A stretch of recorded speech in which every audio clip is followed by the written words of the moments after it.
There's a switch on it. I believe it. When we start Testing. All right, welcome everybody. As you can probably tell, this is something a little different, something kind of fun. I found out about 30 seconds ago I'm going first, so apologies here. I don't know if that's on. Is it on? Or I'm picking up off of that. I don't know why that one's not working. Get that one down. testing, testing. The green light's on. It's on, but it's not very It's loud. on, but it's not very loud. Testing, testing. Very good. Thank you, sir. Now it's not working. Anyway, welcome everybody. Something a little bit different. It's always fun when we get to do something different. Still got to start some official meetings, so I'll go through my typical little spiel, and the school will call roll. And then I guess maybe we'll just go around that away, and city can call roll next, and township after that. So good evening, everybody. It is 5 p.m., January 3rd, 2025, and I would like to welcome everyone in the room and those who are participating online as I call to order this meeting of the Bellbrook-Sugarcreek Board of Education, special meeting with other bodies as well. And we're here for the purpose of conducting the school district's business. We value everyone's input and have made sure to dedicate a portion of this meeting to hear from you. So with that, Mr. Godin, will you please call the roll for the school board? Sure. Mrs. Anderson? Here. Mrs. Dawn? Here. Mr. Kinsey? Present. Mr. Price? Here. Dr. Pryor? Present. Okay, school board has a quorum.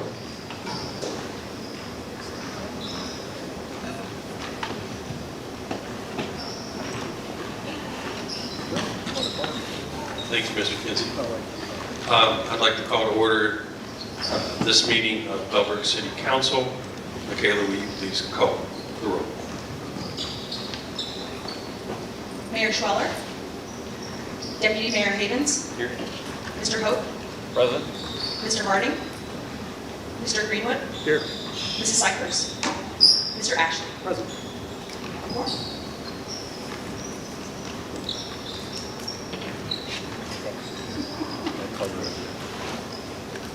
I'd like to call to order the special session here at the Bellbrook Schools. We're excited to be here and participate. Barry, would you like to call the roll? Mr. Kramer. Here. Mr. Muller. Here. Mrs. Stephanie. She did plan to be here. She should be here shortly.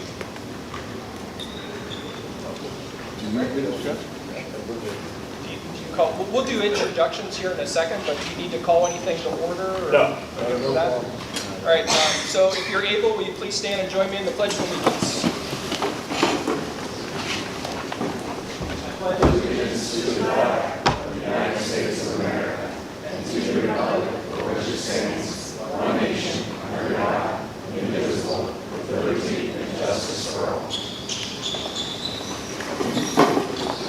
So how about we just kind of go around the table and do some introductions? Mind starting here, sir? Sure.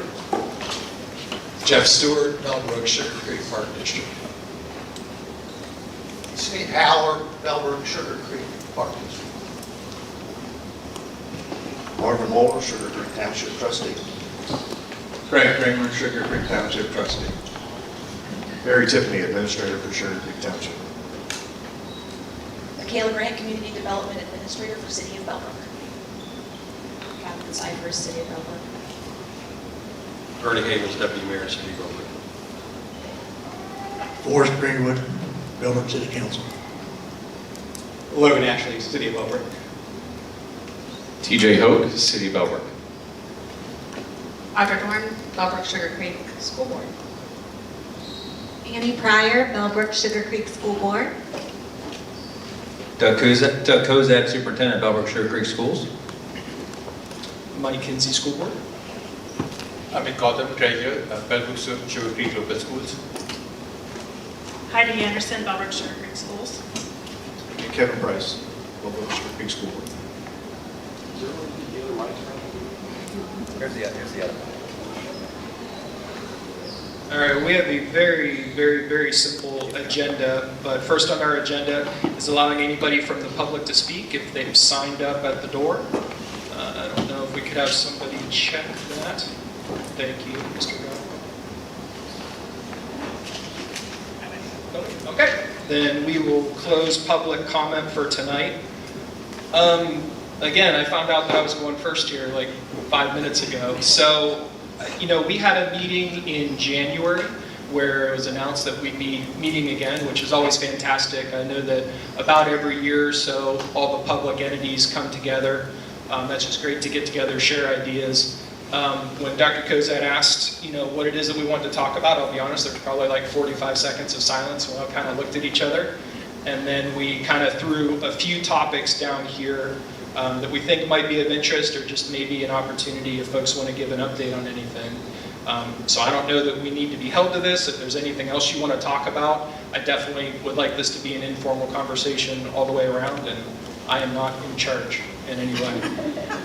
But the first thing that we had on our list was just providing an update about discussions that have been going on really since October about the Sugar Creek Elementary campus. I think Dr. Kozat's going to pass around a little fact sheet, and he might just take a few minutes to update everybody. It's really been great that I know at the December meeting, I believe representatives from each of our entities were able to participate, provide some input. So here's a little bit of an update for anybody that needs one. Yeah, so there is a handout coming around, and so the Sugar Creek Elementary is part of our district goals, and so last year was our first year of our 3-year plan for district goals, and all of our buildings and infrastructure and so forth was a part of our district goals, as is a 7-year maintenance plan. And so as part of our district goals, as we're looking at all of our properties, of making sure that all the properties are in the school district are obviously well maintained, but also, if we are utilizing those for education purposes, and then if we're not using those for educational purposes for our school district, then is that taking a hard look at those. And so, again, as part of our district goals, we met. We had a presentation at the October board meeting where Mr. Eckley, business manager, and myself presented information. That's the first time that really publicly that we had talked about the Sugar Creek Elementary. That's obviously the campus in downtown Bellbrook. And so giving the board information on all the possible opportunities or options that the district has, and then also some facts and figures about the finances regarding that building, and then also enrollment. And so for those that may not know, there are 5 buildings down on Sugar Creek Elementary. This is what I would call the old 3-story, and I'm going to say old a lot just because things are old down there, but old 3-story building. And then we have the 1-story, which is not connected to the 3-story. The 3-story is being rented out previously by the Bellbrook Support Resource Center, and then also we have a church down there, we have ham radio, Boy Scouts, Girl Scouts, and I think that, and then that's in a 3-story. And then a 1-story, we have the Greene County ESC is renting that out to run their programs down there for students around the county. Then there also is a bus barn that used to be our old bus barn for the district. And then there is a 2-car garage, and then the old board office is that little white building, White House down there. And so, and then also the acreage is about 8.4 acres of property down there. And half of it, almost all of it, part of it is in the floodplain down there. And so that's the area that we're talking about with the elementary. And so as a part of our plan, we wanted to engage the community, involve the community. And so that's why we had a presentation at the October board meeting. And that's why we invited the tenants and the other entities involved to the December board meeting for an informal discussion. We've also put this information in The Bridge, which is a newsletter that's out to every household in the community. And that's we also had conversations at the January 25th yearly planning meeting for the board that we had an opportunity. We spent about an hour and 15 minutes or so at that meeting, again, discussing thoughts and opinions and options for that building down there. And then obviously we're having tonight's meeting. So, yes, thank you. And we had 2 coffee chats, one last week and one 2 weeks ago. Again, trying to have input or people be able to express their thoughts and opinions about about the buildings down there. So we had a lot of opportunities for feedback from the folks in the community. Again, that was part of our plan, is to make sure that we engage the community with this decision and with this process down there. So there are a few things that the school district can do with that property down there. We can have a public auction. We can sell it to a government entity, college or charter school. There are no charter schools in our school district, and that would actually be the first organization or entity that would have an opportunity to purchase the property down there. Or we can sell in an ordinary sale if the public auction fails, or we can trade the property that the board needs. And so those are the options that the school board has in dealing with not only that property down there, but property in general. So part of the reason why we've been holding on to that building for a few years, we really haven't had our own students in there for 14, 15 years. At one point, the board office was in the one story, and we had students in those buildings down there, and also had students in the 3-story. We really haven't had our own students in there for 14, 15 years. But holding on to those buildings just because we didn't know the growth of the community, some information we were getting 5, 6, 7 years ago, that there was going to be a lot of growth in the students enrolling in the schools, and we just haven't seen that growth. I don't have a crystal ball. I can't say that it's going to stay that same for 10, 20, 30 years, but the past 20 years, we've been pretty steady in our enrollment, right about 2,700 students, somewhere in that range. So we haven't seen, even though there's a lot more houses in the community, there are not dramatically more students in our buildings. And as you can see on page 3 of the handout here, the average number of students in our buildings really are about the same, except at BCI, which is our grades 3 to 5 buildings. So staying fairly the same. So those are the figures from the last 6 and 3 years. And then you can see the overall figures from 2018-19 until this school year. So again, not seeing a huge amount of growth in our students. Another reason why the school district and the board is taking a hard look at the property down there are the possible costs that could be coming to those buildings down there. And just like with your own home, your big items, are your roof, your HVAC, your heating, maybe your concrete. Those are your big costs of your own home. Those are the same kind of costs that we have down at our facility. Just they're a little bit more expensive with a building than there are your house. So the boilers down there, HVAC, the Freon that maybe we won't be able to get in the next few years.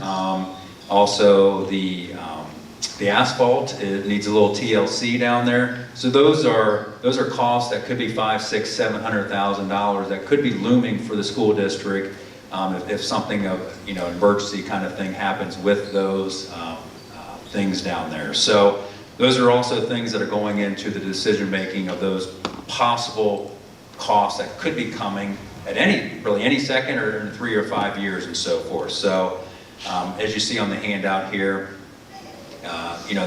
things could be $364,000 for the roofs, $120,000 at least for the boilers.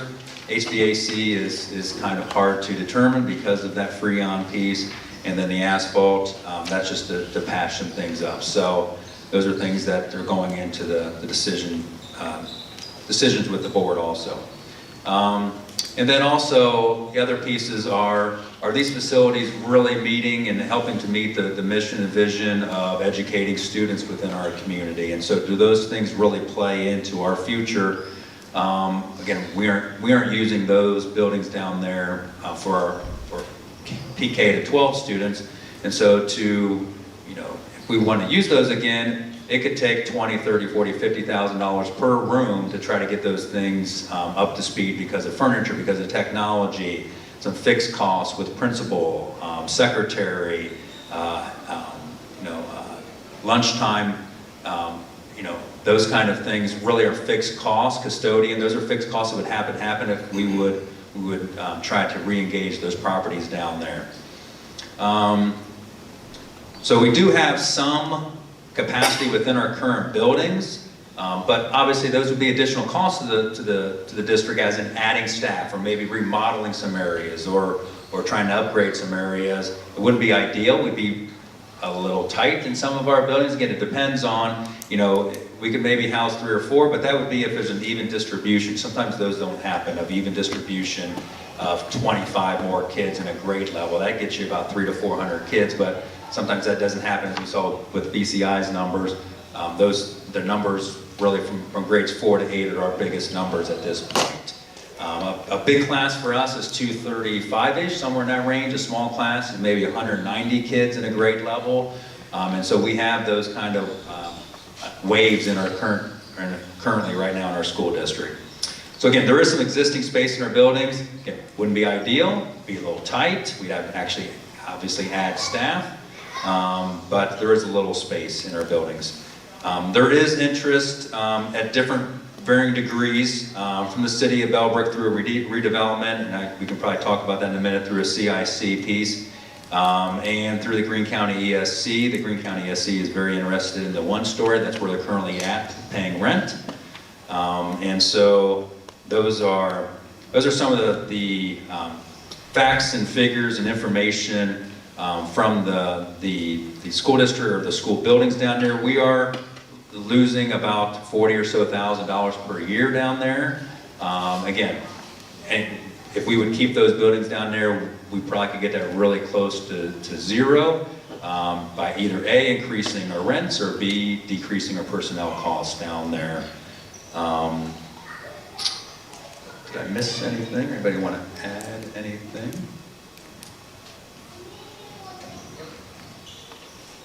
So again, I really appreciate it. I know it takes a lot to get all these calendars aligned for us to hold a meeting like this. We've all been trying for a while. I remember Mr. Greenwood was kind enough to come to one of our meetings during public comment time and even remind everybody, hey, it's been a minute since we've done one of these. So no pressure. I'll just open the floor. If anybody has any comments or inputs, we've certainly received a lot of input, which is fantastic. A lot of great ideas, many of which didn't really have proposals or a plan or finances behind them. We do have one proposal that was presented at the last town hall 2 weeks ago that seems to have a plan behind it. But I'll just open the floor if anybody has anything they want to say. Yes, sir. I heard the Board of Education, the election is moving in. I heard a rumor that the the election. Wait, that's not working. Is it on? On the bottom. The technical side. Hello? Hello? Hello?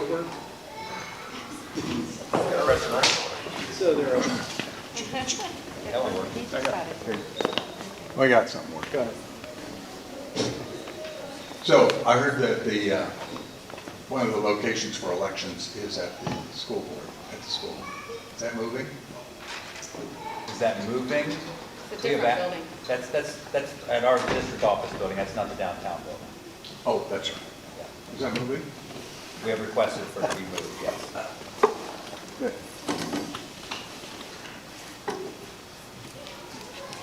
I'm ready.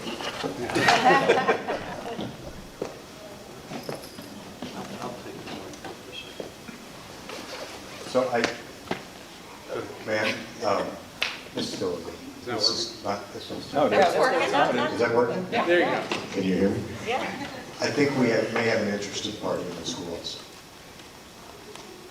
What? In Say the that again, elementary Jerry? school, we may have an interested party that we want to talk to you about. Oh. Okay. That's at some other time, or? Yes. Okay. This one works too. All right, we got 2 mics on. I'll just elaborate based on the fact that I went to the last 2 school board meetings regarding the building, just in the context of the elementary school. Not as councilman, but as president of the CIC for Bellbrook Community Improvement Corporation. Essentially, that is a tool that we've highlighted to the school district and other entities in the community that people can use in the event that you want to transition this property in another way that is outside of what the school's able to do.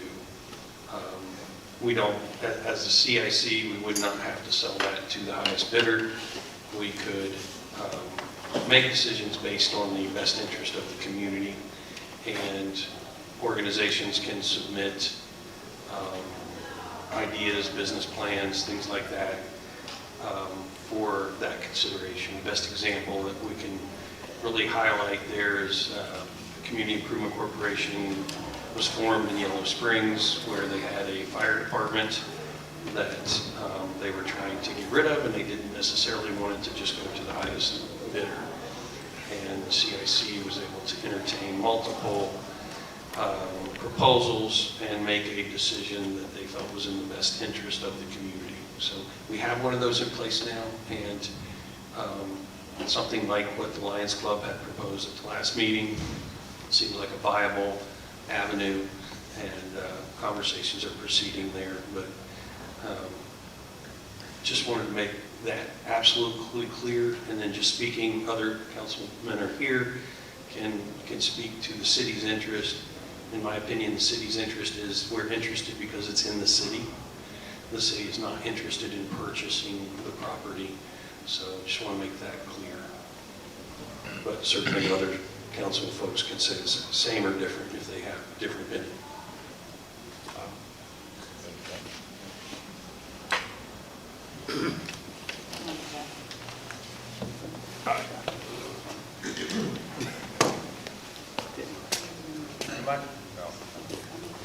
Mr. Tiffin, do you mind if either A, expanding upon that, or can they come and talk to at the next board meeting, or some more information?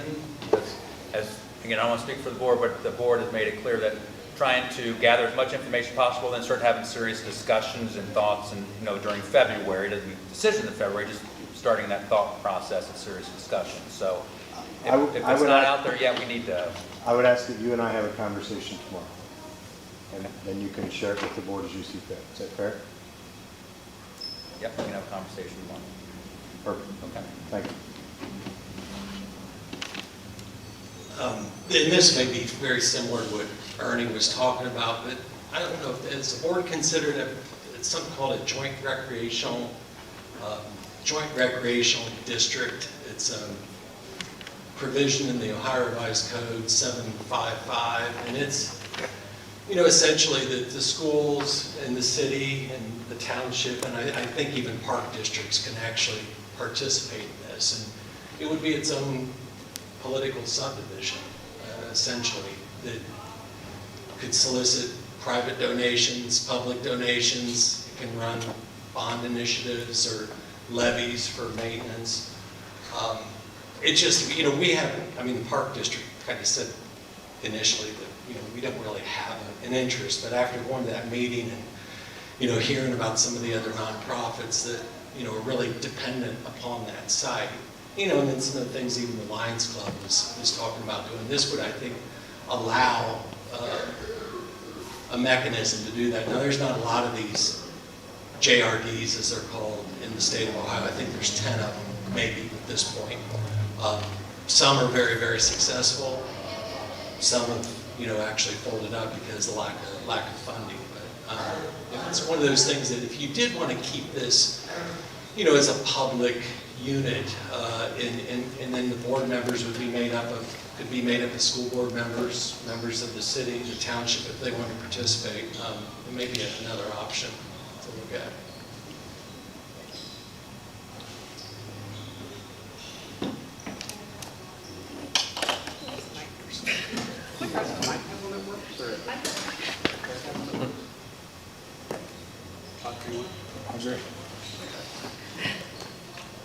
Well, pass it.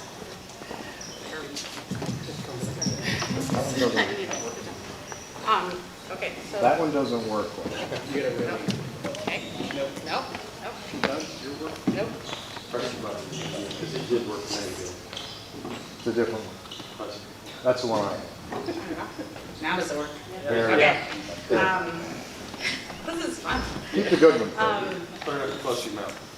So that was the first Jeff, thanks. That was the first we've heard of a joint recreational district. I thought I would just, having gone to one of the 2 coffee chats, we kind of divvied them up because we couldn't have a forum, but I went to the first coffee chat, and then being at all the board meetings we've had, I thought I'd kind of try to summarize the general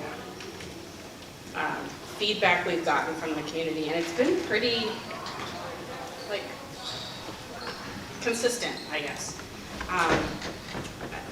We haven't seen a ton of, like, anger about the board divesting in this property, or at least considering divesting in this property. And I thought we might really see that. The biggest angst we've heard from folks, or I guess concern, has been, please don't let this fall into the hands of a developer. Please don't let this be turned into large multi-family housing or something that is going to junk up our neighborhood. And I think that the board certainly shares that sentiment. It's basically, and any of you jump in and tell me if I'm not speaking on your behalf, but even when it comes to something like a joint recreational district, that property, if we're not using it for our students, it feels very weird for us to continue possessing that property. And we can't do the things that even the city would want us to do as far as those buildings are getting older. They're going to start needing improvements. The outsides aren't looking great. And for us to be able to justify using school district money to do improvements down there wouldn't make sense, right? So although those are school district properties, I mean, they are owned by the people of Bellbrook and Sugarcreek. Obviously, it resides, that is physically in the city of Bellbrook. My take is that those properties should continue to be, or we would like those properties to be continued to be used by the citizens of Bellbrook-Sugarcreek. And regardless, and no matter what, if it's in it's Bellbrook and very Sugarcreek adjacent right there. I know the line is very close to that property. The whole community uses Sackett. I know Sackett resides in both. I mean, we are all in play down there. But anything that happens past us, if we decide to divest, and we're going to have to start making those decisions here relatively soon, at least the very first decision as to, are we going to retain that property or divest of it, then I think we want to be able to turn it over to the hands of a trusted entity that's going to use it in a way that benefits the community. And then go with it.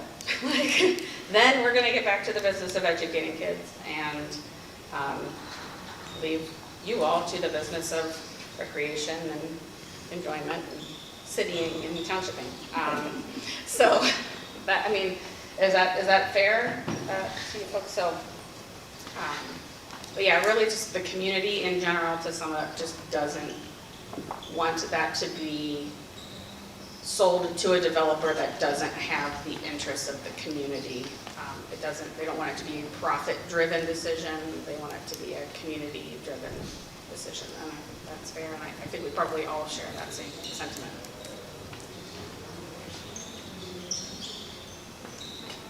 Anyone else? Marvin? Okay. I know I went to that meeting there Saturday, and I think it's really great what I've seen going on with that. I don't know, I'm probably the only person here that's ever went to school there. Did you go to school down there too? We both went to school there, so we like to see what you guys are talking about doing with that. It's really great to see it going the way maybe the Lions Club is proposing, which is really good. I'd hate to see it develop also. I'd like to see it become some kind of recreational deal for somebody doing a great job in handling this. I love the public input you're getting from it. So I don't know if anyone can say, I didn't know about it. Well, you guys are doing a great job of getting it set out there.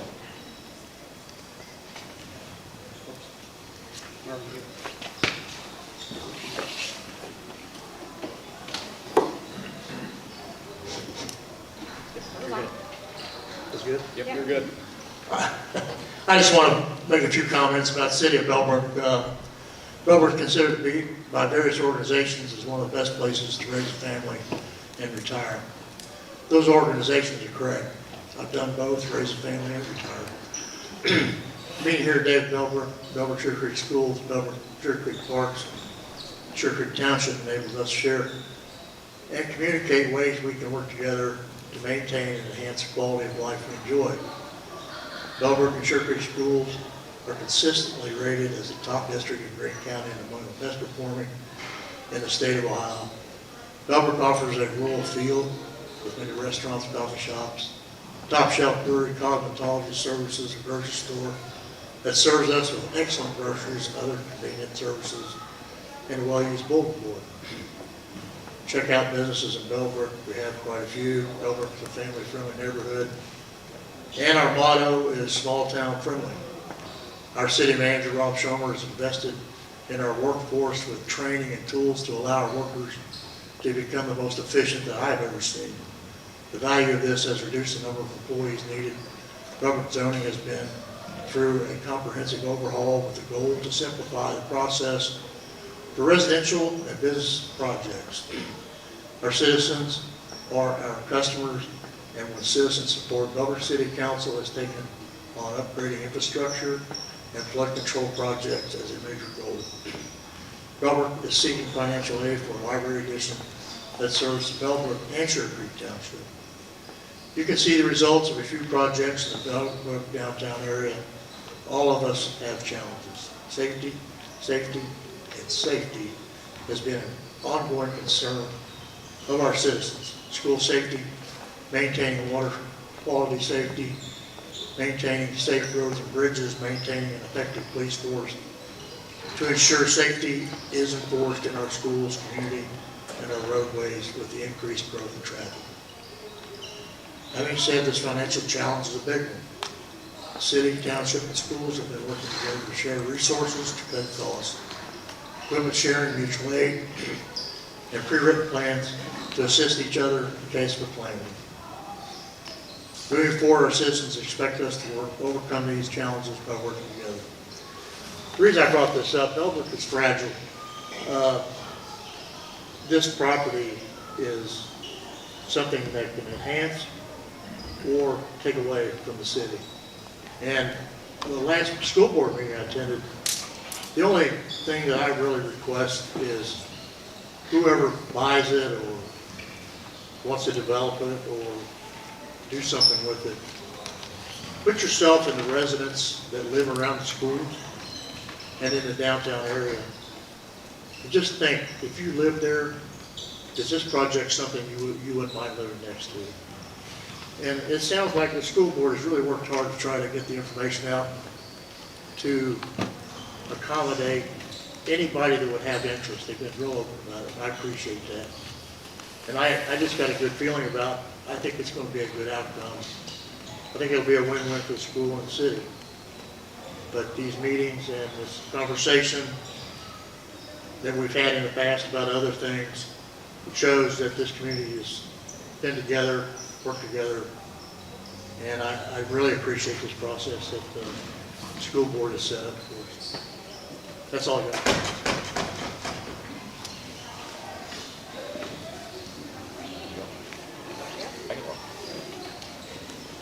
Well, I mean, I have other topics other than just the building, but while we're on it, I can't speak for anybody else on council, but I too am really interested in seeing how that property is developed for the use of the community. That piece of land is unique in that most of Bellbrook is landlocked. This piece of land is centrally located to so many other things that are developing around that area, so it's one shot. I think everyone else would share the sentiment that everybody in the community would benefit for its good use to bring us together. So I'm looking forward to what happens. And it's currently zoned R1, R2, which is for family housing or double family housing, so like a duplex. It is not zoned for anything high occupancy. And I know some people have said, well, we're concerned that it could be turned into a congested apartment complex. Nobody on council has intentions of doing that. Nobody wants to see that. And just an active measure, if anything were like that to be done, it would have to go to a public venue where everyone would vote and everyone would have their chance to object and vote everybody out from the city council that would even remotely endorse that. So, but I mean, that investment in that property goes in parallel with a lot of other things that we are doing at the city. For instance, I've been coordinating with Fred Kramer on the township on a federal grant called the RAISE grant. That is a unique opportunity for federal money to do large projects, and there was a proposal put in, I think it was Greene County wide, for multiple bike path connectors. The portion that we're supporting would connect us to Spring Valley. It is a significant price tag, but this federal grant would provide for that. Things like that, in conjunction with development of the Sugar Creek Elementary School, it adds to the community aspect that we have there. It brings foot traffic into a downtown, into a common meeting place where people want to gather, people want to enjoy themselves. On top of that, we've established the entertainment district, which turns out if the city is of a certain age, you can establish what's called an entertainment district, and what that allows is more adult beverage establishments to come in. And then the next step is, once the businesses are there, we could create that DORA. So, not that we want to diminish anything from an educational opportunity, but there's also business building opportunities that we could do for some of these ideas that are being worked. Just along those lines, I mean, I can talk to, I don't want to talk to the Sugar Maple Festival details, but let Mr. Ashley speak to that. But we've supported We Eagles with the Bellbrook Halloween party. That's 2 years running now. By all accounts, everyone has had a great time, and we look forward to that growing. We had the Christmas parade that was organized. This is the second one. Thankfully, we did not have rain this year. It's still cold, but a lot of people enjoyed it. We've invested significant capital in repaving roads and adding crosswalks. So that goes to the whole, community-centered approach that we want to do for downtown, which we see it as our community's downtown. While it sits within the boundaries of Bellbrook, it's this single downtown for our whole community. So I mentioned the bike connector, I mentioned the investment. On the negative side, we are going to have to put a levy on the ballot in May. That is for fire and police. That is not additional services, that is maintaining our current level of service. It is a 2.2 mil levy. Certain state and federal funds that were available that we've been able to subsidize our police and fire fund out of our general fund, those state and federal sources have dried up. So if we were to not do anything, we would run those funds into the negative very quickly. So it's unfortunate, but we're going to go to the voters and see what the community wants.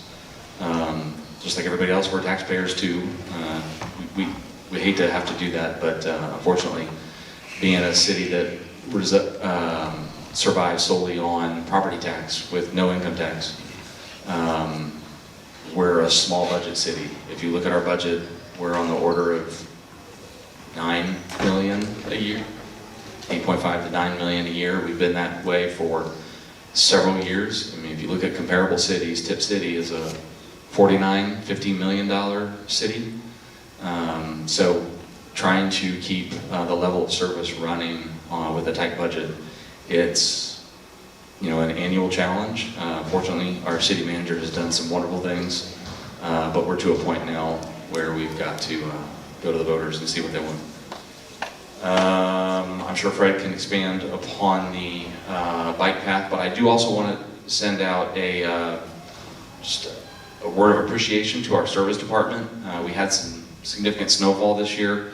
Our city manager provided the numbers. Because of the snowfall, our service department covered our 46 miles of streets over 40 times. So they had almost 1,700 miles of driving within a very short time span. So kudos to the guys that were out there around the clock keeping our city safe. So, and that covers my notes. Thanks.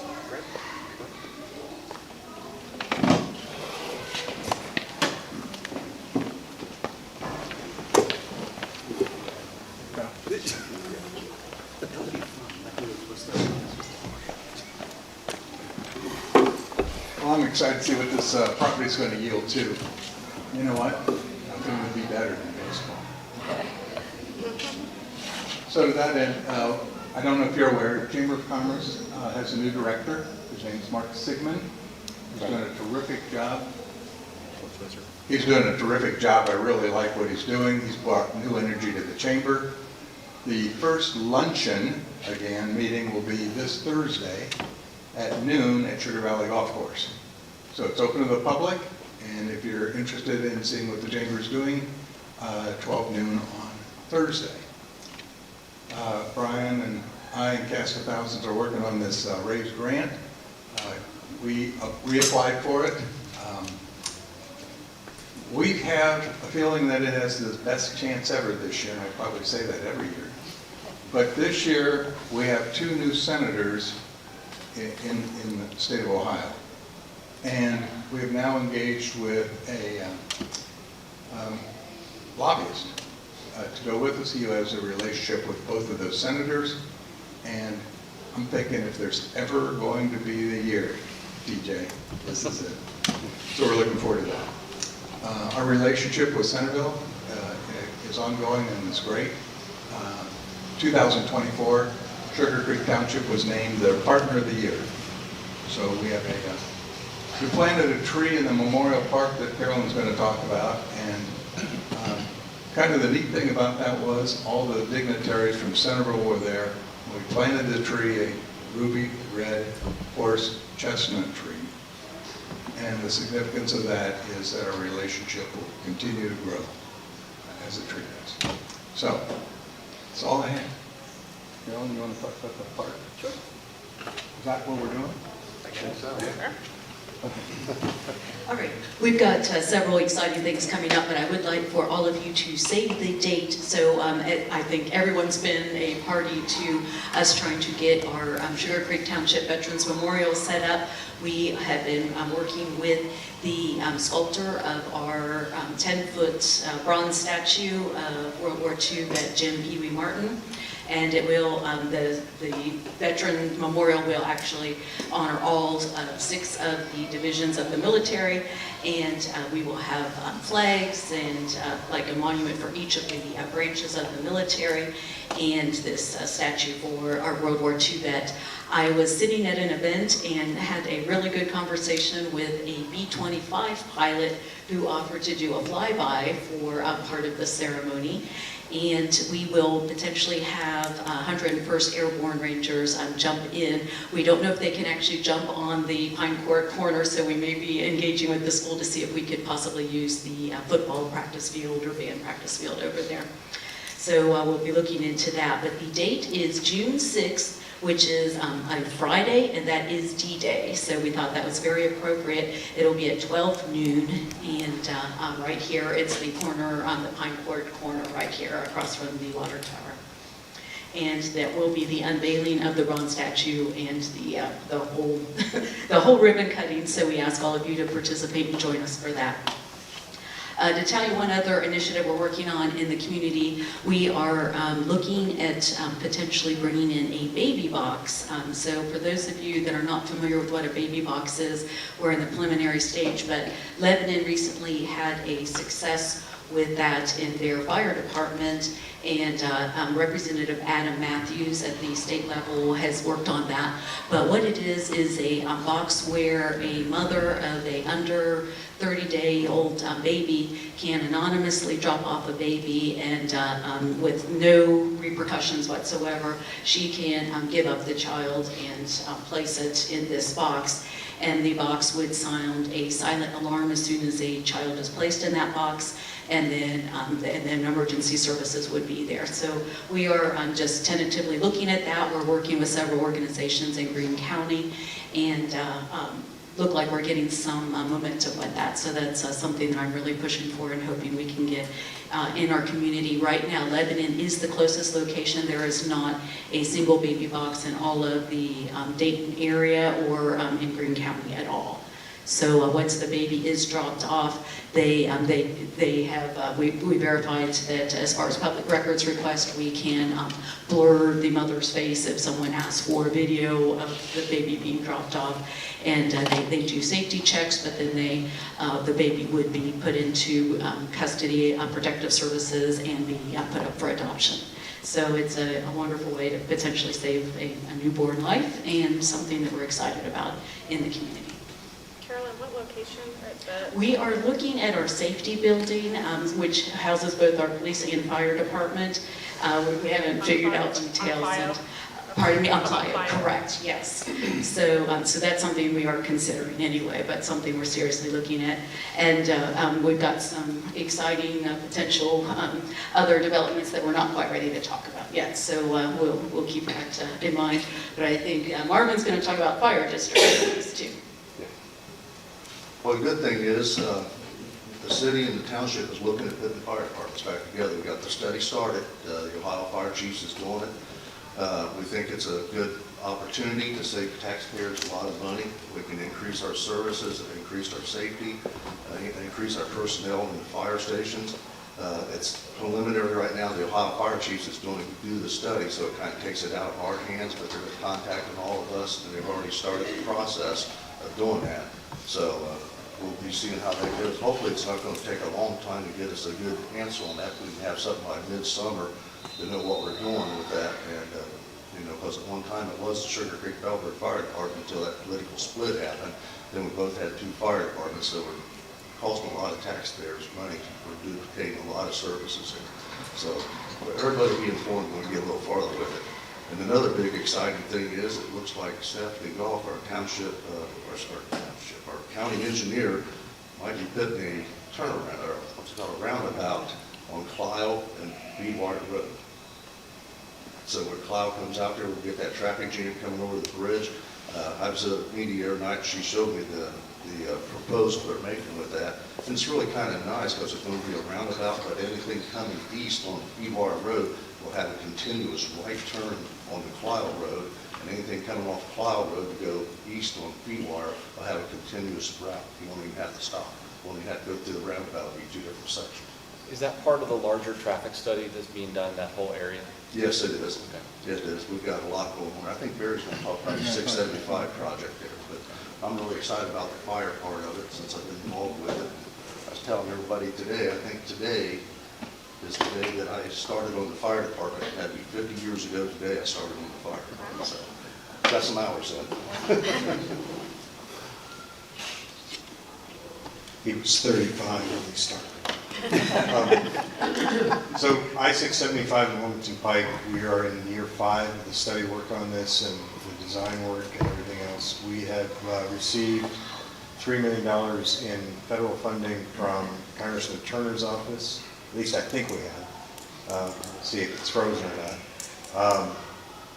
That money, as I understand it, I got a note from the Treasury that said those funds were already committed, so they are secure. The total project cost on this is somewhere north of $70 million. We have broken it down into 4 phases. The first phase would be improvements on Feedwire Road and possibly Clio and Wilmington Pike at the same time. The last phase will be the actual interchange improvements. We are waiting on the final design work to come out of our engineer's office and approved by the state of Ohio. That was due back in October, and we're still waiting. State of Ohio has, when there's federal funding involved, there are a lot of hoops to jump through, processes that you have to go through, and we're finalizing those now. Hopefully, we'll have that finalized in the next couple of weeks. It's an extensive project, but we know that we have to get this done. The traffic up there at times is brutal, and it's only going to get worse. We're trying to build this project to what is estimated to be 2050, year 2050 numbers on traffic. There is still a substantial amount of development to go on commercially there on Clio Road in the city of Centerville. They have a Top Golf type facility under contract for property there. a couple of hotels, some restaurants, and other things. Sheetz gas station is under contract on the property where Hope United Methodist Church is, right there on Wilmington, across from the hospital. They are in their final stages of permitting through Greene County at this time. We have a new development going in on Feedwire, actually just to our west here. 85 homes, is that right, Karen? 80 homes? 80 homes. Those are estimated to start in the $600,000 to $700,000 price range. There will be homes in excess of $1 million. What am I missing, Kara? Anything? Fire levy. We do have a fire levy on the ballot in the spring. It is a 1 mil levy. As Forrest stated, the cost of doing business has just gone up. Gas prices for our vehicles have doubled, as you can imagine. Our fire trucks get gallons to the mile as opposed to miles to the gallon. And we had almost 1,600 calls for service last year. Those numbers have increased dramatically over the last 3 to 4 years also. So the cost of doing business has just gone up. Payroll has gone up to be competitive with other fire departments. It seems like every time we raise our employee wages, everybody else raises theirs also. We have a revolving door on part-time firefighters, as does every other fire department. There is nobody in the queue. There's nobody going through fire school now. The numbers are way down. The same thing with police. We're just not seeing anybody going into the business. We're hoping with the new administration in Washington and the courts start to actually prosecute people again and penalize them for misconduct, that we'll see some support for the police and those numbers will pick up.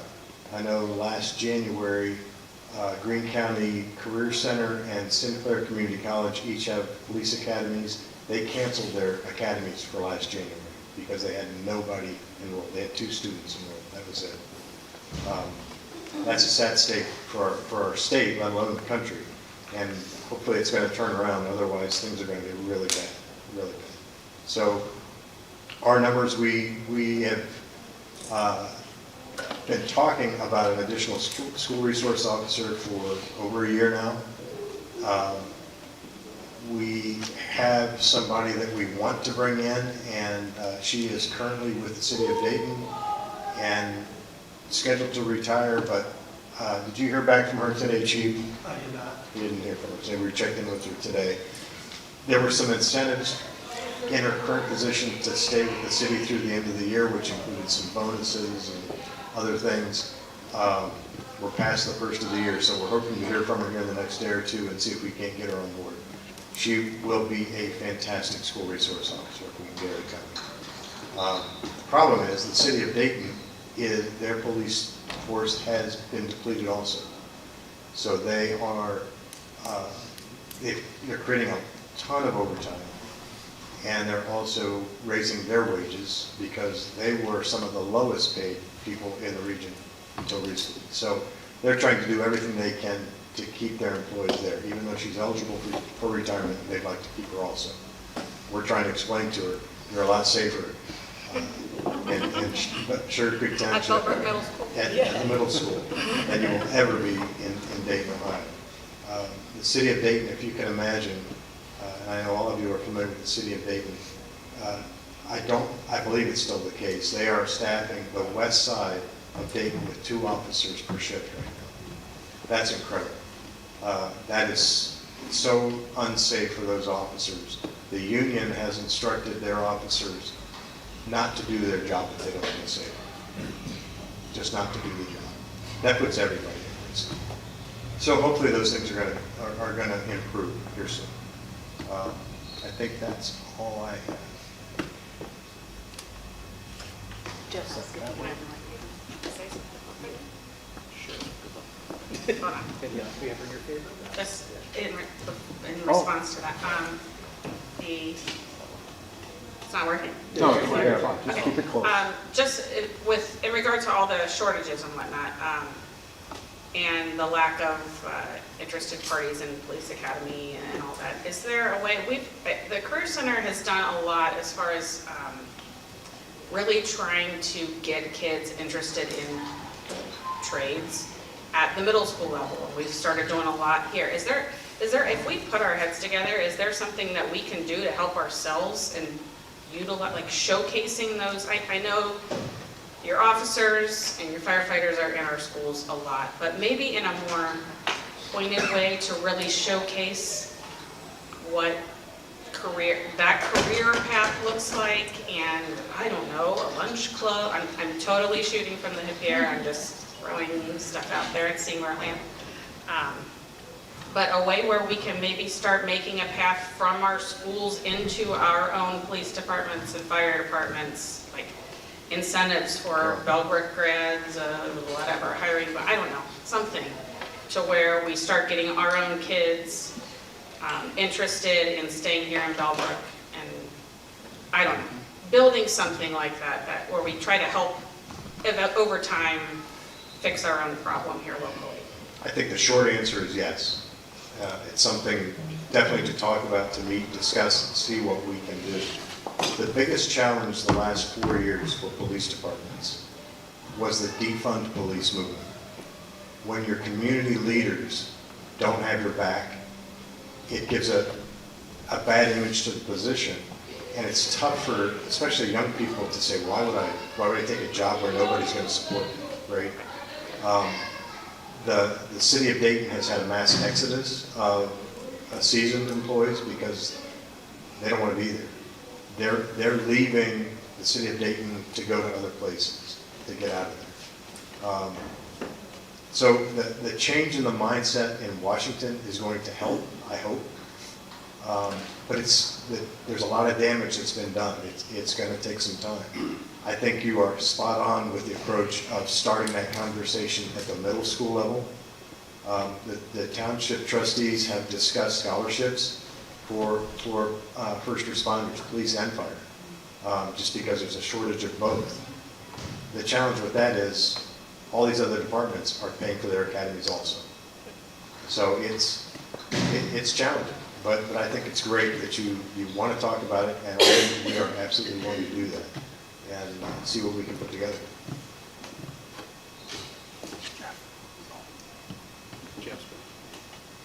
I'll second that for the city. We're all on board for something like that, and I think we should have a separate meeting just to talk about that. However, we can get fire chief, police chief, and the departments involved with the schools. There's already been many activities, many discussions been had already within the city. The fact that the schools are showing that they're welcome to those conversations with our local children is appreciated, and definitely we would like to move forward on that. And even the sense of EMTs, I'm sure, are hard to find as well. And we've got classes here at the middle school for medical detectives, and that, I'm sure, bringing EMTs and showing kids a pathway. If you don't want to be a doctor, if you don't want to go through that long process, how to be an EMT and work right here in town. And I think even for parents, like, man, if my kid wanted to be a police officer right now, I would give a little pause because of that. But I would probably feel okay if my kid was a police officer in Bellbrook, and I would trust putting, so showing parents that that's a career path that you can support with your kids, and that there's a way to do that here locally, with a community that's supportive of you, and leadership that's supportive of you, I think is a very different thing. So I think that'd be great. Yeah, Bellbrook, we had, I think, 1 or 2 high school people that were signed up. We were going to pay for the academy, and at the last minute, somebody threw a carrot out there and we lost them. But that is I think, having a meeting and strategizing and trying to get some of these people interested, because it's good pay. If you're staying in this community, it's not a bad job, I don't think. We've got all the same crimes as everybody else does, but not on the scale that they have. And we have a lot of support with our police department, with the citizens. You don't hear about anything defunding Bellbrook news. I mean, it's people like to see police. Wherever you see police, things are good, so I think we need to work on that.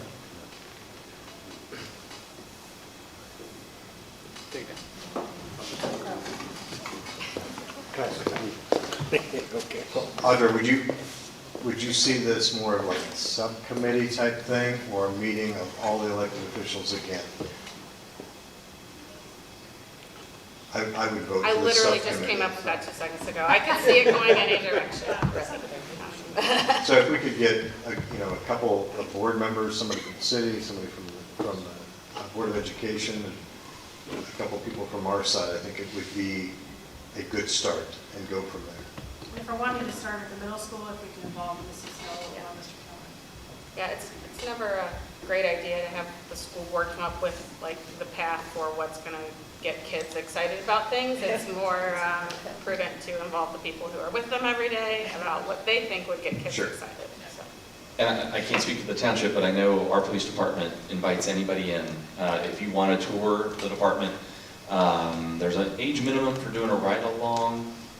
Don't quote me on that, but so I'm not going to say its official number, but it's a great way to get first-hand knowledge of what goes on.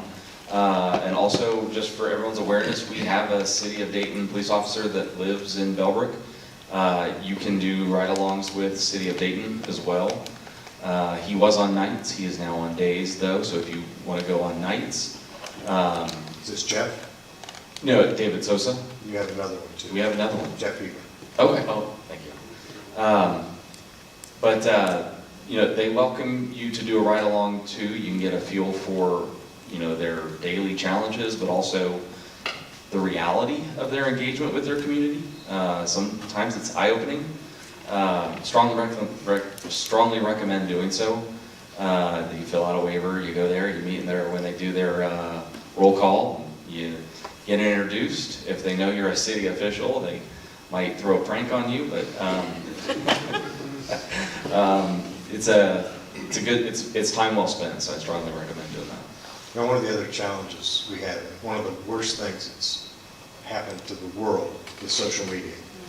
And there are people who a lot of young people think are heroes because they film themselves interacting with police, being defiant, just refusing to obey, and being stupid. And that's my opinion. And that's tough for a young person to take also, right? You're trying to do your job, and they're like this with their phone videotaping the whole time. Not that any of you have ever had a video camera in the face in a meeting. There's things to overcome, right? And how do you get those kids to be interested in taking that on? I think it's great that we're going to talk about that.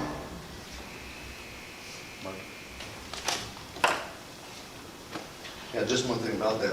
This probably, I don't know, 20, 25 years ago, we started a little program like that in the school system, and it never went anywhere. But it'd be great if we get the school board support on that. We was doing it for just fire, not the police side, but it'd be really great to get that program back up and operational again through the fire prevention programs, through the fire education. It's called an Explore program? Well, they've had an Explore program, but we was trying to recruit at that time juniors and seniors to come on the fire department. Gotcha. So we were sending people to the school system during the assemblies and have our people talk to them, say, hey, come down and join us. And we got 4 or 5 people come down because they're really interested because they didn't have no idea on what we really did in the fire service. So we never did it for the police, but I'm sure we did a joint effort like you're talking about. It'd really be great to get that going again.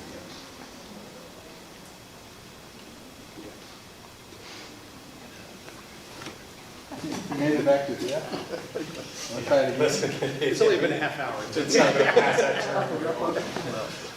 We got a couple of things the park district's working on. We do have we have a new park.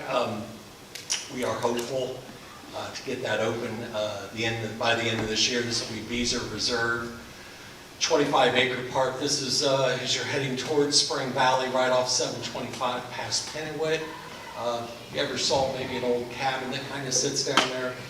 But we'll have a canoe launch that we will have there, and it'll be, we're going to work with Sugarcreek and Bellbrook. Well, I don't think Bellbrook has Swiftwater. You guys had Swiftwater.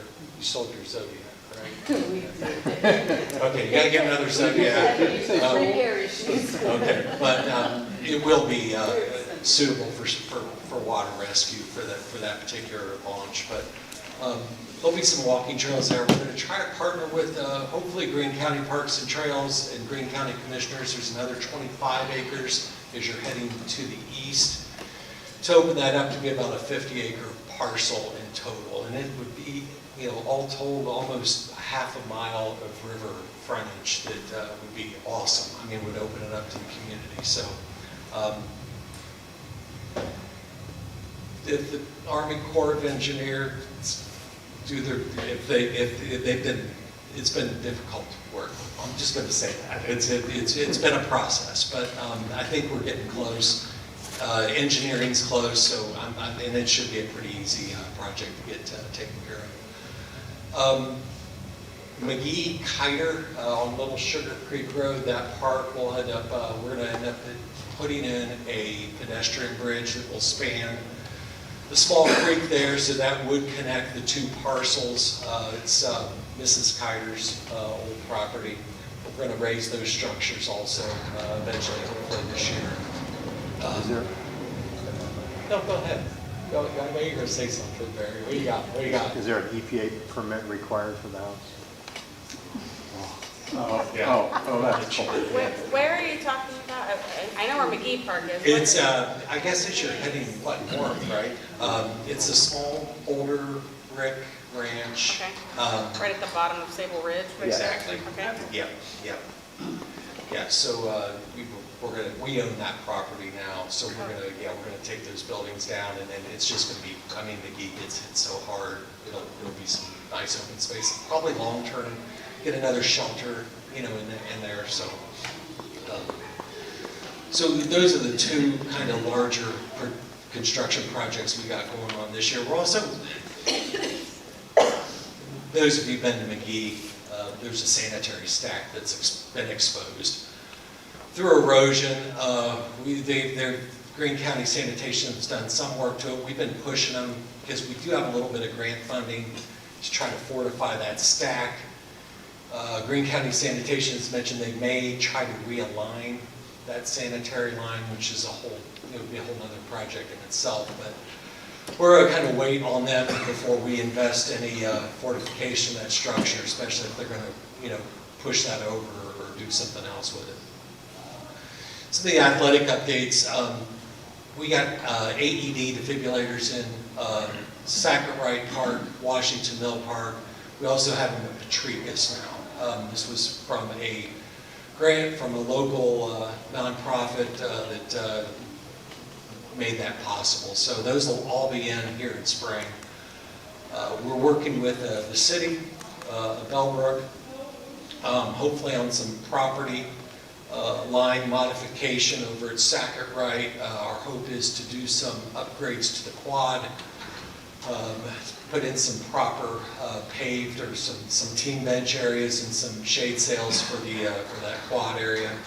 So again, the cities, we've been kind of going back and forth on trying to get that done. As soon as we get that moving, that's a goal for 2025 to get that done. We're also working with the school district on trying to get some athletic fields, or at least lacrosse fields, potentially moved over to the middle school. This has been going on for about a year, back and forth.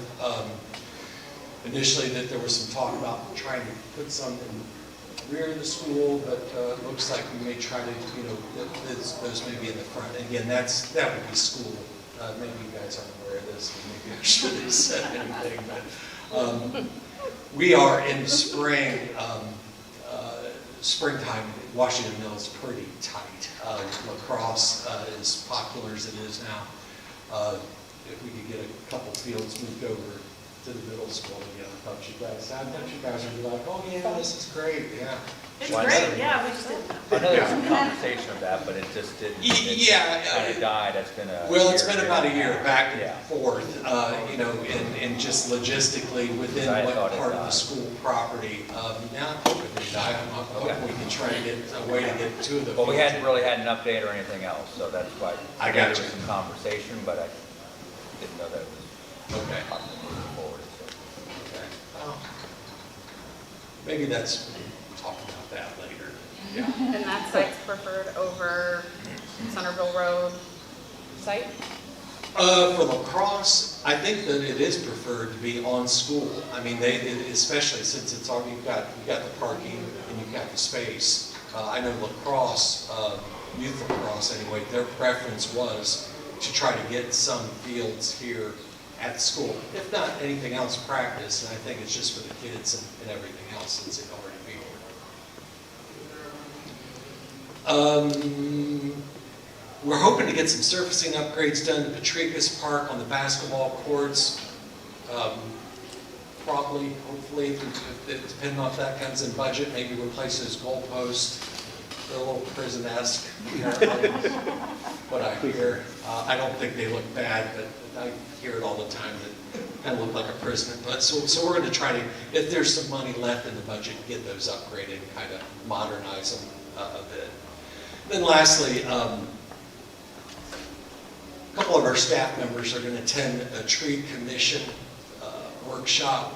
The goal is, we tried, the Park District at one time tried to see if we could suck in Sugar Creek Township and the city of Bellbrook to be a tree city, like many of the cities in the area are. But we're not allowed to do that as a park district, but we're going to go ahead and try to get all of that red tape done. Come to you guys, lean on you guys, and see if there'd be something you'd be interested in. I think we can help you, the Park District can, with some of our funding that we spent on turf and tree, and that is a component that it's $2 spent per capita.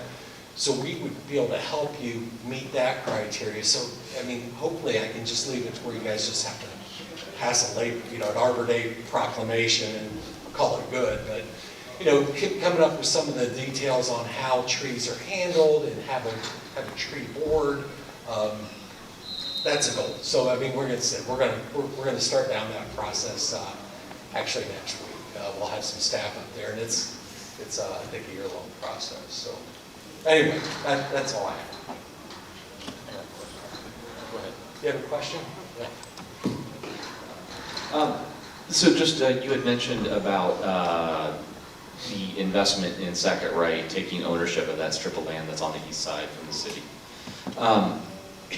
Everybody knows we get a little bit of flooding in late April, early May. I know dealing with the floodplain that's right there. I'm wondering,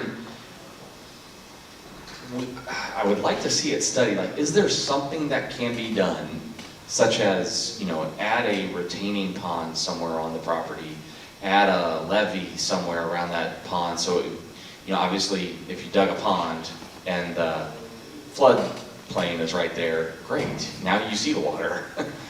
So we would have to build up some kind of levee wall around it. This might be totally outside the realm of the possible, but something that's probably like a very conservative first step. Not all of the grass outside of the baseball field is used for baseball. Have you looked at maybe planting some prairie grass that would penetrate some of the compacted soil just to help drainage in that area? You're talking about the right there along 725? Yeah. Yeah, that's all city of Bellbrook property. So that would be, I like it. I like what you're saying, but it's not something we can do. So what's I know you came into city council and asked about acquiring that land. Where are we at in that process? What's the next step? Oh, land's a big word, TJ, it's just like we're just trying to, it's probably a quarter of an acre, because we just have one of those, the way that if we're talking about the same thing, you're talking about the quad area? No, I'm just talking about all the land that's the frontage of Sackett Wright. I think it's like a third of the park that we have. Oh, gosh, okay, no, well, now this is going on the way back. This is probably at least 2 city managers ago. And I think the fact that it's well fields, there was some concern about relinquishing that. And I mean, I get it. I know that at that time, and I said, well, listen, we don't want that responsibility either. So I think the city of Bellbrook was a little reluctant at that time to deed all of that property over.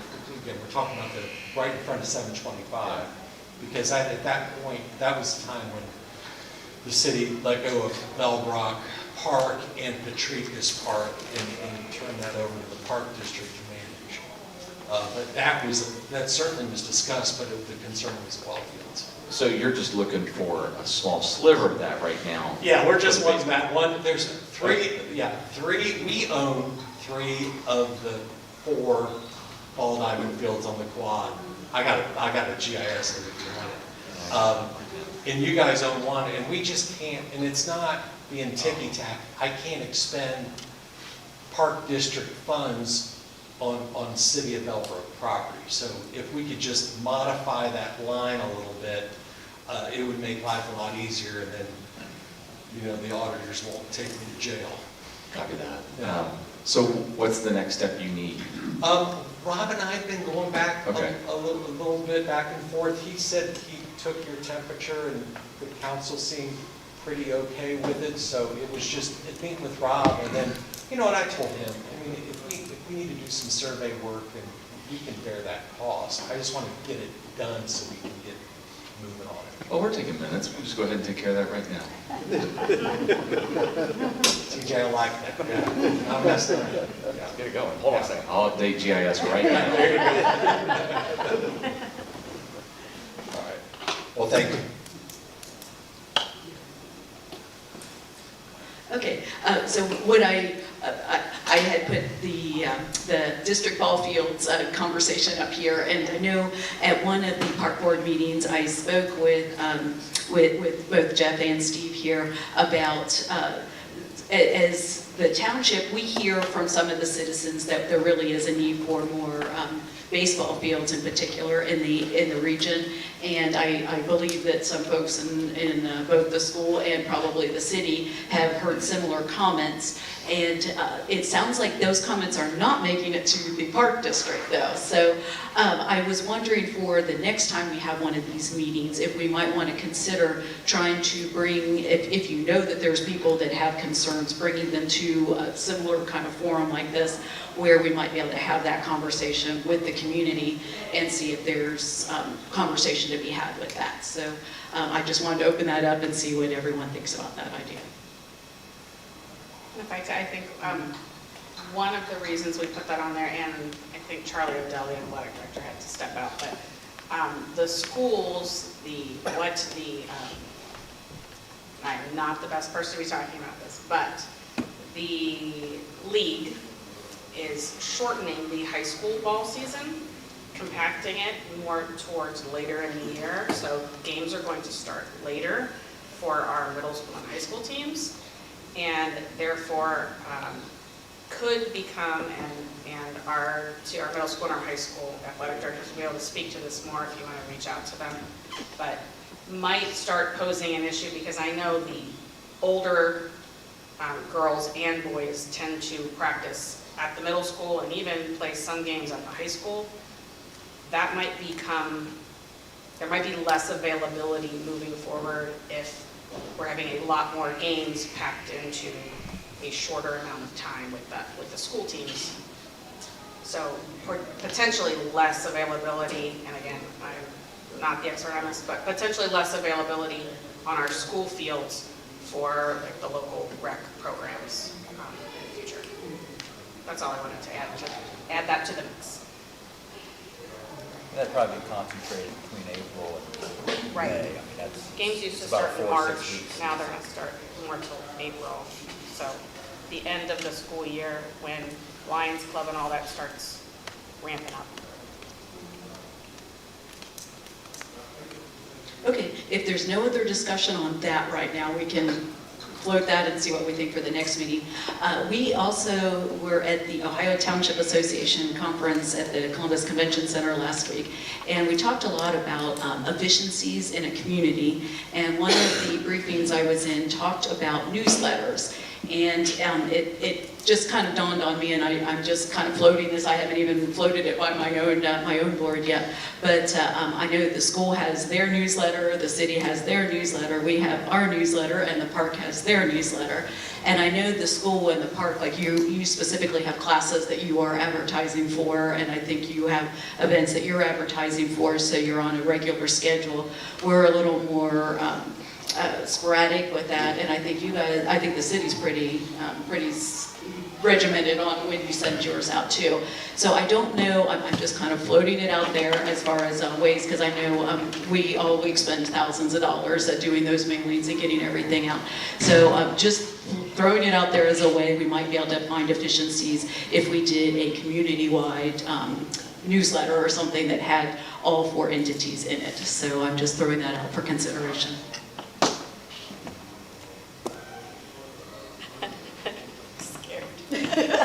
Okay, maybe not. Stop it. I'm just kidding.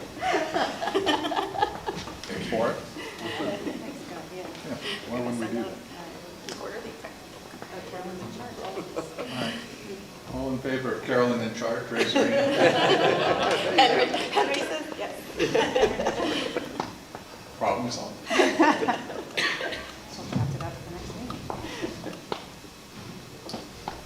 We had one more subject on my scratch pad. I think everything else has been touched on. We had Safe Pathways to School, and at least from my perspective, and the other board members can jump in, but to me, it's just an opportunity to say thank you. I mean, both of your entities, the city and the township, have done a lot of great work. It looks great out in front of the middle school. I know the township worked with the county to get extra lighting and extra signage, a little bit up to modern standards, and the crosswalks in the city, not only do they look beautiful, it really makes it easy for kids coming to and from school, so thank you for that.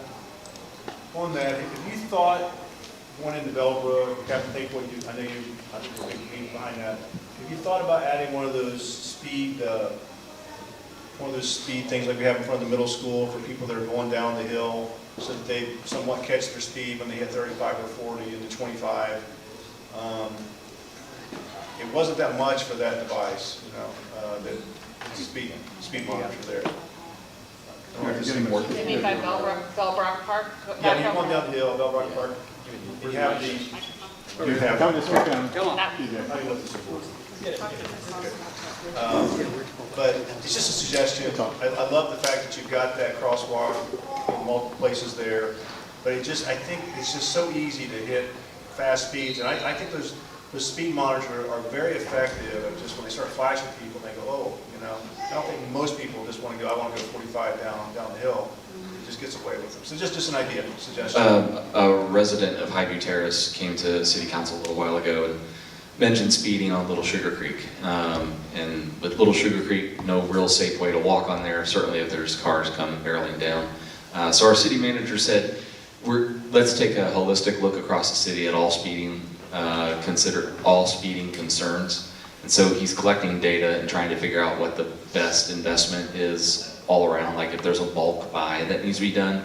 And by bulk, I'm not saying hundreds, I'm saying, you know, onesie, twosies. But what are the most important spots to address right now? And he's working in coordination with our police department as well. Good. Yeah, but again, I'm really grateful for the initiative you all took and, you know, and putting those crosswalks in place. Is there also going to be one put on further down on 725, like on down around Vimco and past, similar to what you've done there in downtown Bellbrook? Like if you get on down, like where the red light is, and before that, you know, if you go between where the red light is on 725 back to Vimco, there's kind of like a no man's land in there as far as crosswalks, as I recall. It's been a while since There's a crosswalk at the stoplight at Vimco. Right, but between there and back to Vimco, I don't think there is anything.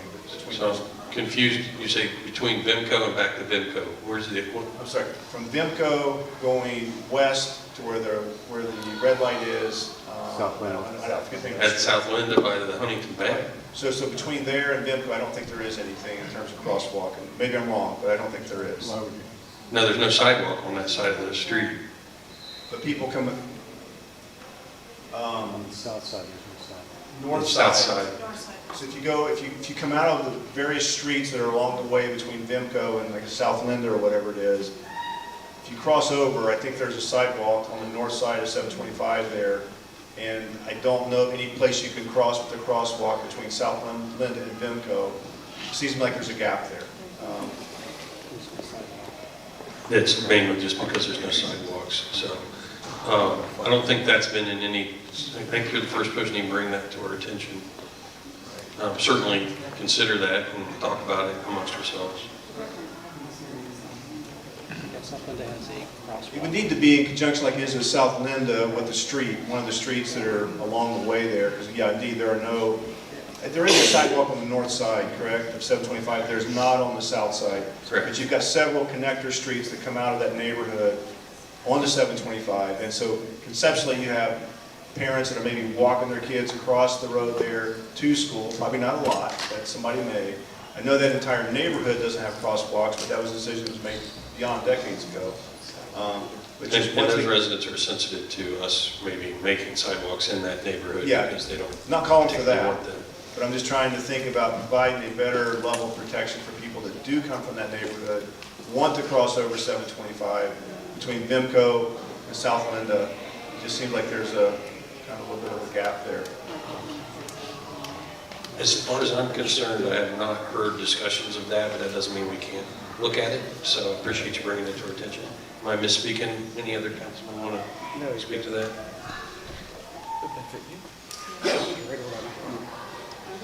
But again, going back to my initial comment about the speed monitors, those things don't cost very much. I don't even know how much, it's $7,000 or whatever. I can't speak to that a little bit. So What's we that? put the one in place there at Highview Terrace, and it has very little effect on the speeders. People that come to us complain about speeding say there's no effect. They keep coming and talking to us about it. So we're still evaluating that, and that's where TJ's comment comes into place. There is one thing that, I'll kind of shift gears a little bit, talking the same topic though, but asking the township.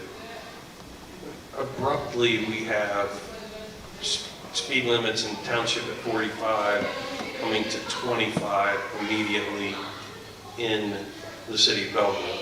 And in particular, Little Sugar Creek, 725 eastbound coming in, or westbound coming in on the east side, down by Centerville Station Road, as they're coming north on Wilmington Pike. And we're getting a lot of those, and now North Main Street at the stoplight, and then coming on down. That's one of the reasons, not stoplight, but stop sign. We have the stop sign there. It's just somehow to slow people down as they're coming from the township to the city, and then they hit that 25-mile-an-hour sign. Is there anything the township can do to kind of make a buffer zone or transition? Hey, Barry, real quick. No, it's okay. What you're going to talk about, I don't know if you know this, DOT, we probably should have talked about this, it says that we have to have, well, you probably know this too, when you have a reducing of speed limit over 20 miles an hour, a reduction sign is required, which I think we should have talked about as a city and a township to worry about or talk about putting a sign out. So the road, with the exception of Little Sugar Creek, Right. all the roadways you're talking about are either county roads controlled by the county engineer, So that'd be a Stephanie. Stephanie Dodd, or State of Ohio roads, 725 west of, say, Lakeman, in that area. That is state highway. There is a process, I'll speak specifically to Little Sugar Creek.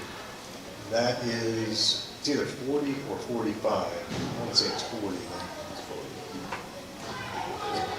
Yeah, it's 40. Steve knows. Steve's familiar with it.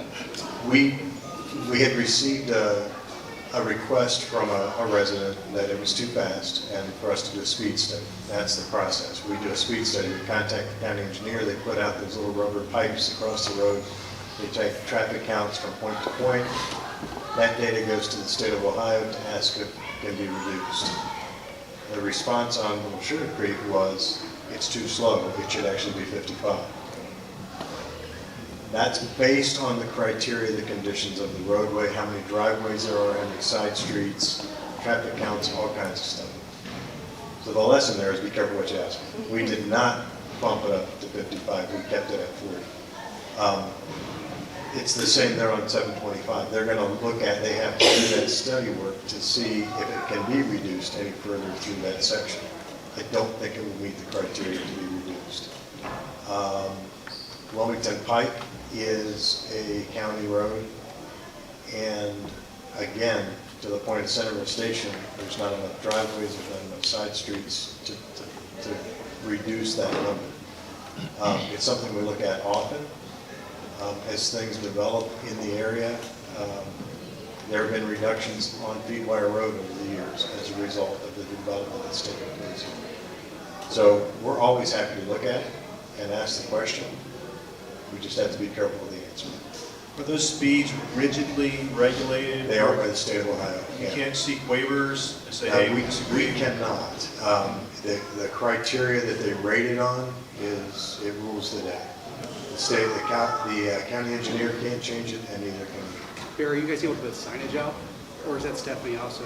So the signage you're talking about, it would say speed zone ahead? Right, or speed reduction. Well, I'm not familiar with one that says speed reduction. Reduced speed or something. Reduced speed ahead, Yeah. things like that, yeah. There's a book called the MUTCD, Manual of Unified Traffic Control Devices. Right. If it's not in that book and it doesn't meet the criteria, it cannot go up. It's an Ohio DOT regulation. It is, yeah. So years ago, we had, you would see signs that say children at play or deaf child ahead, things like that. They have outlawed, they've taken those out of the book because it gave people a false sense of security for their children. They found out that much like your speed sign, people don't care. Right. You just continue to do what they're going to do. So if it's in the book and it's appropriate, it's something we can look at. We can talk to Stephanie for those signs coming into the city from, say, Waynesville Road or from Upper Bell into the city. The purpose of the stoplight at the top of the hill all those years ago, without that, you wouldn't get out of Upper Hillside. That's what that stoplight is. So that's where we're at. We'll be happy to talk about it, look at it, and do what we can. Oh, you mailed Absolutely. it. Yeah, what's that? Oh, you mailed it to you. Thank you. You brought up the safe pathways to school. I did want to mention, with the new development that's going in just to our west here, there will be a new pathway on this side of the road, on Feedwire, from Roger Scott, which is part of Deerfield Estates, down to the entrance here, and then there will be another pathway that connects out of the middle of the subdivision to the school property also. So that's good for all those kids that currently have to cross over that crosswalk down at Eden Meadows and then cross back over here at the entrance. And the gravel path will also be paved. Yeah, your gravel pathway now from the school out to the roadway will be paved as part of that process. Yep.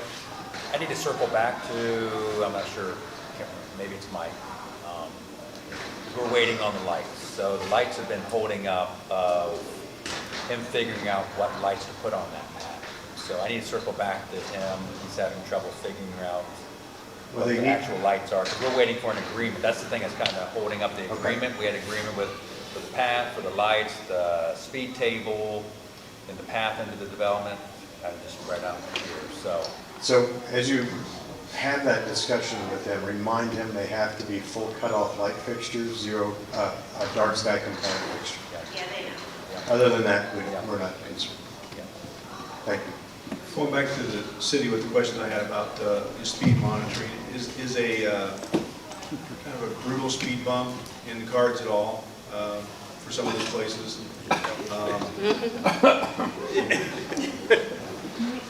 We brought that up. If you ask our service department, you'll get a really good answer. The problem with speed bumps is it destroys service equipment. So when they have to do snow removal, the alternative is rumble strips, but then people wonder if, how effective are rumble strips. At least grabs people's attention to know, hey, we're in a sensitive area. But generally, speed bumps have been not pleasant to people's vehicles. Good. And we've even discussed 15 miles an hour. Unfortunately, that's not legal. I mean, obviously, it's a completely different paradigm, but we lived, in the Netherlands for 3 years, and they do some rather creative things with speed control as you enter villages. They'll have like, a bottleneck that brings the lanes down to one lane as you're entering into town, and in the traffic, they'll have a red or a white as you're approaching that from either end, whether you have to yield or not. The traffic's either coming out of town or going into town, but it takes a 2-lane road down to one. and some really vicious speed bumps over there. And so that they have a lot of concerns there about bicycle safety and bicycle paths everywhere. And it's, I think they do a phenomenal job of controlling speed into towns, predominantly little villages like Bellbrook is a good example. So in that regard, that's exactly what we've done with the new streetscape, and it's been a 5-year plan, and a lot of people are not happy with it, but they're getting used to it, and it is slowing down the traffic. Really, they aren't liking it? No, they're not liking it because they want to buzz through town. Yeah. But narrowing the roads. It was narrow right there in front of the library then from... And the park exactly where you're talking okay. about. Yeah, yeah. On Walnut Street as you go up to the school. Okay. Even Narrow. Yes, it is narrow. Is it because you can't go around cars? People were upset about that. Say that again? People were upset that it couldn't go around cars by Little Sugar Creek, because that way they had to slow down also now. Yeah. There was a lot of shooting around, darting around vehicles that might stop for someone crossing the street. That's why there was so much cost associated with that crosswalk there in front of the library, because we really had to narrow the street. Because there's no one parked there. There were cars darting around, cars that were stopped for kids to walk across the street from the library to get ice cream. So those activities have been moving in the right direction for quite some time. And even once we got that in place, we would have parents calling the city complaining, hey, they're not slowing down, they're not stopping. And so it's not as soon as you put it up, it stops. It's more of as soon as you put it up, a year from now, you see improvement. We've been about 6 months in. We definitely have seen improvements, but people are still getting used to it. But you're going to see more and more of those types of things, because that does have an effect, because you're just not comfortable speeding around at the turn when the turn is really sharp and there's a rock right there. And maybe if you have a big truck and trailer, you take another route that's a little less residential and more primary truck route things. Yeah, I really commend all of you for what you did. You know, obviously it was a corporate decision, and I'm really grateful. I just have a real concern with our little kids getting to school, and I'm really grateful for what you've done. So thank you. Yeah, we're not done, so we're continuing to move forward there. So I know the township needs to take off for their meeting at 7. I don't know if there's anything else that you'd like to... Could we schedule the next meeting while we're all here? I like that idea very much. Thank you, Maybe Mrs. set a goal Sesboni, for for- just putting this date out there and or- making it You had happen. a suggestion. I appreciate that. Let's see, 3 months? This is February. May, you'll still be in school? Don't you dare interfere with my schedule. You know, I got a festival coming up. Why don't you suggest a date after the festival? All 25 people pull out your calendars. Yeah, I know. We'll do it right now. We'll do it. I don't know, Fred. Let's pick a month. Yeah. And then Doug and I and Jeff and Rob will figure out the date. How's that? May? First Monday or third Monday in May? Carolyn, follow up on it. Carolyn will have the first draft of the. I don't want Forrest coming to our school board meetings. Oh, I like saying, that. "When are we at this meeting?" We'll just check and we'll red light. You're always welcome. Yeah, first, because we have a city council meeting on the second Monday. And the third will be in Washington. We have the DDC fly-in. For May 5th. So first Monday in May is the 5th? Cinco de Mayo, margaritas after. I like it. Yes. Then I think we That's probably, team building right then I there. think we should have it at the township building and not the school. We can serve alcohol there. We have different rules. So at the township building, BYOB. Yes. I will bring the first bottle of Patron. So you guys are going to work out the exact date of that? The 5th. The 5th May is the day of May. 5th, apparently May 5th is being proposed. What's that? Who's hosting? We will. There's margaritas. Tentatively May 5th at the township offices. Thank you for offering. At 5 o'clock, Barry? Yeah. All right. Anything else for the township? I'll come back. Quick, let's close it out. Just need one. One in each hand. Okay. Small infrastructure questions.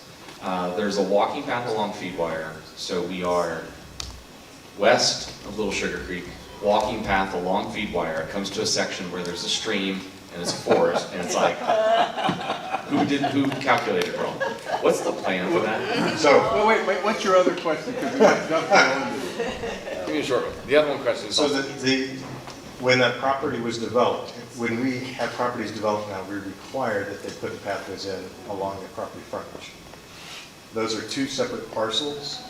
In between is public right-of-way with the creek there. We have a grant that we acquired in 2016. Is that right, Karen? It was 18. 6 years ago, 19. We got a grant. What are you doing? So we have a grant to build a bridge there to connect those two sections. The county engineer asked us to forego that grant because they were going to widen Feedwire Road. But, as Marvin pointed out, now the county engineer is saying she's not going to widen Feedwire Road. She's going to put a roundabout in there at Clio and Feedwire, which changes everything, right? So we contacted the state of Ohio just last week to find out if we still have the grant available, and we do. It's something we're going to talk about with the trustees tonight to see if we can push forward with that section. You knew that. Bullshit. Now, the property to the west of that, at the corner of Feedwire and Clio, is on the market and may get developed in the near future. They will extend that pathway. Development on Clio has the pathway already constructed, and that will connect all the way up to Wilmington Pike. Okay. Then we leave a section between Little Sugar Creek and Eden Meadows that has to be constructed. We were counting on the widening of Feedwire to take care of that, so we'll have to seek some other avenues for that. Do you have any documentation of this kind of like overall plan work that's kind of in the queue, work that's being questioned? It's being questioned. Like the Feedway or? That's Yeah, discussed. yeah, the thing that future plans. Oh, you want to see the five phases, of which there are now 4 phases? Yeah. We can share that. Okay. Another, thank you very much. This is an easy one. Is this the I would. third question? This is my second question. You just said that we have. Subpart A. Go ahead. If you're going north on Wilmington Pike, as you pass Wendy's, there is a concrete barrier that looks like it was set up to facilitate a left turn, but there's nowhere to turn left. It prevents traffic from coming over so they can. Going to Wendy's. Yeah. One second. Northbound. If you're going north, so there's a if you're coming concrete southbound median. and you want to go left onto Clio, Yes. there is a concrete barrier that prevents traffic from getting in the left-hand lane.